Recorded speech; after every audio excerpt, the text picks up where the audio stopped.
Rugby World Cup warm-up matches, folks. Scotland get a win at Murrayfield, 25 points to 21. I've just watched this one, albeit at 2:15 in the morning here in New Zealand, so a bit bleary-eyed.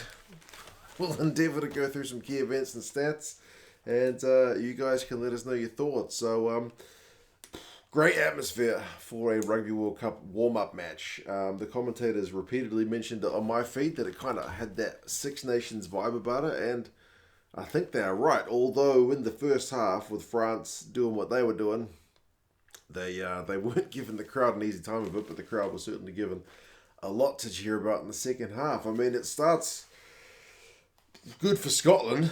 Scrum penalty against that big French pack, and a penalty slotted gave them a 3-0 lead. A nice way to get your afternoon underway. But then the French, man, their depth is pretty nuts, and some of their youngsters stood up pretty well. I mean, it was tentative, I would say, after that penalty for the first kind of 10 or so minutes, but Kuyu gets the try on 12. But they just showed what they could do, even the kind of slightest bit of loose play. I mean, it was a Scottish kick, seemingly kind of nothing to it, but in no time they take the ball from the backfield, shift it from left to right, goes through the hands of Gailleton, this midfielder, Bielle-Biarrey, the new winger, and then Kuyu's just able to finish it off. It just seems effortless. You cannot be loose with them at all. You give them any space and they're going to punish you. So they go in front 7 points to 3.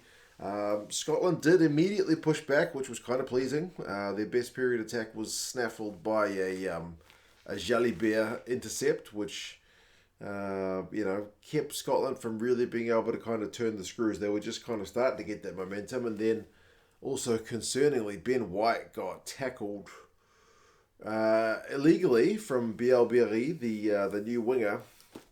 Conceded a penalty, was maybe a bit lucky not to get more harshly punished, but it wasn't so much because it looked like he kind of clattered him in the head. But concerningly for White, his leg, his ankle didn't look good. So he concedes a penalty, the French guy, but as I said, more concerningly for Scotland is the fact that White goes off not long later with his foot all strapped up. So, yeah, concerning. Any player going down like that in a World Cup warm-up match, you don't want to see it for any team, do you? Moefana goes close, though, for France a few minutes later. The right wing, Duhan is able to cover some space to make sure he's not able to score. But, man, it doesn't take much longer. It is that guy I'm just talking about, the debutant on the right wing. He's looked dangerous. There were only 3 clean breaks in the entire game. And this guy, Bielle-Biarrey, gets 2 of them. So, he's able to finish off the try. It's a soft penalty from Scotland. France go for touch. They shift it from the right to the left. And this guy's dummy on Kinghorn sees him able to just scoot through that gap. And, great conversion from the sideline. Makes it 14-3. It's not looking great, man, because this is Scotland's best team, more or less. And France picking a bunch of youngsters. I mean, not entirely, but you know what I mean. This wasn't the way the script was supposed to be going. France, though, a high tackle on 29 minutes meant Scotland did have a chance.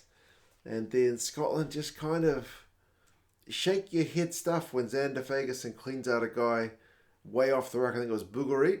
So any chance of momentum. First it was an intercept thrown to Jalibert. That one you can kind of forgive, but the clean out off the ruck is just unnecessary. So it's a chance missed for Scotland.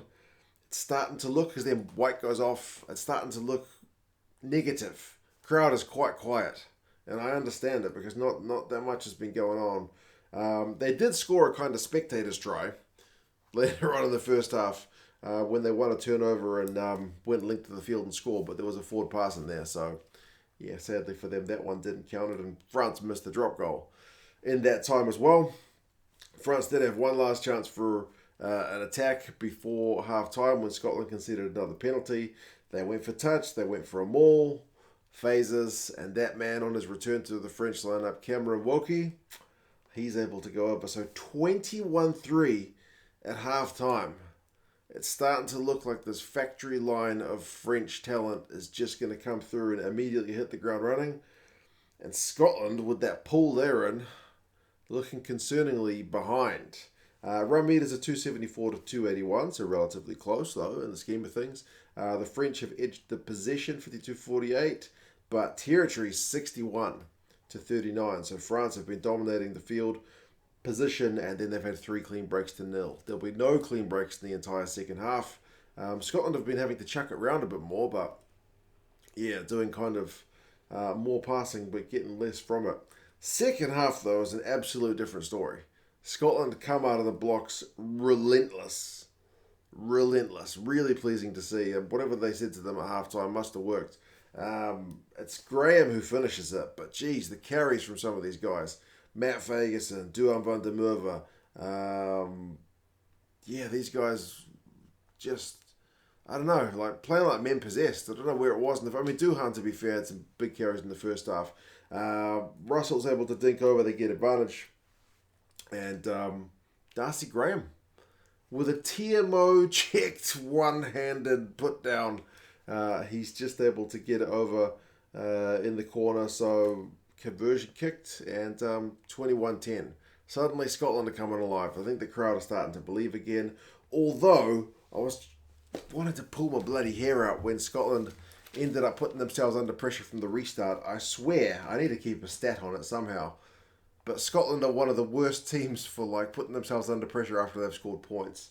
They conceded a penalty not long after the restart. Their defence does hold though, and it's that man who I was a little bit critical of earlier, Zander, for that clean out in the first half. He wins the turnover, so gets his team kind of out of dodge, and gets some Scottish momentum back into the game. Bielle-Biarrey wins a turnover not long later for France as well, so it's a bit of a tit for tat game, but weirdly, as the game is kind of in the balance, on 50 minutes, Zander Fagerson, speaking of Bielle-Biarrey, he tries to clear him out, and there's a big old head-on-head clash. And as soon as you saw it, I might notice that doesn't look good.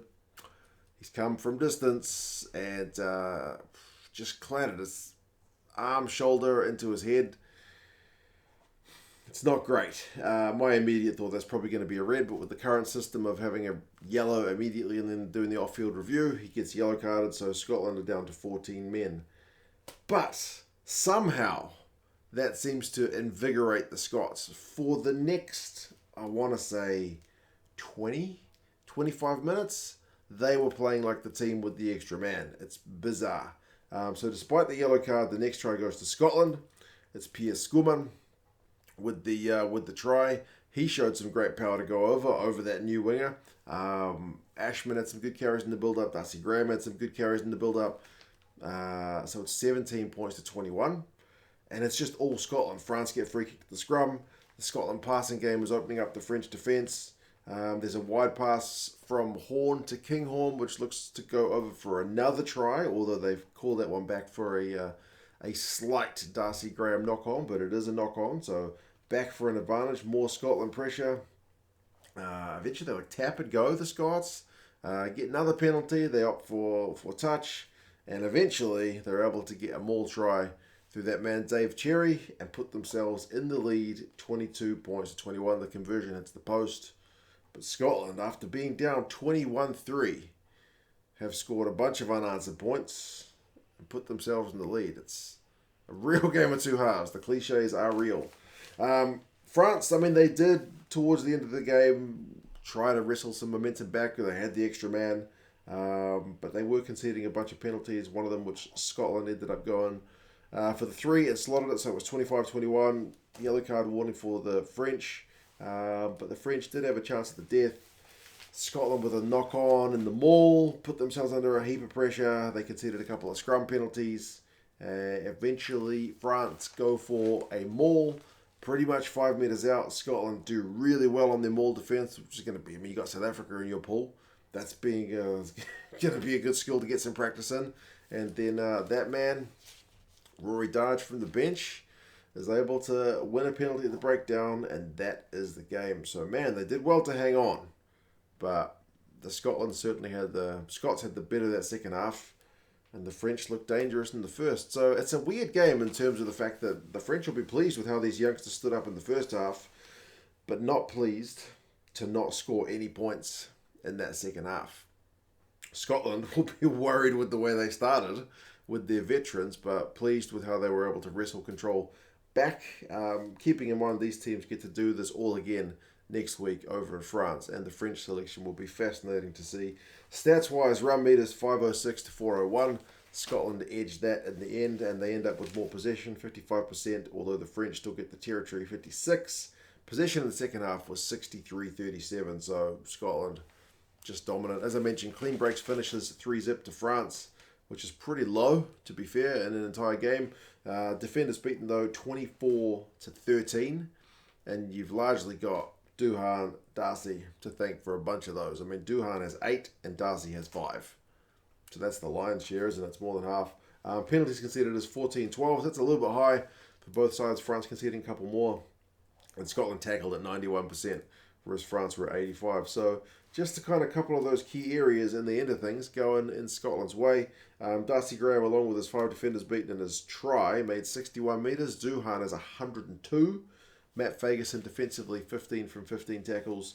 Dulin 138, 3 defenders beaten. Bielle-Biarrey has the 2 clean breaks, 2 defenders beaten, 40 metres and a try. Yoram Tonga 16 from 17 tackles. But yeah, no real worries for the French in terms of injuries. For Scotland, the Ben White injury is concerning. And Zander Fagerson's red card and subsequent likely suspension, concerning. So, yeah, as I said, they'll do it all in a week. We'll see how they go in the rematch. You guys let us know your thoughts on the game. And I am off to watch England and Wales now that it is 4:30 in the morning. Take care. See you later.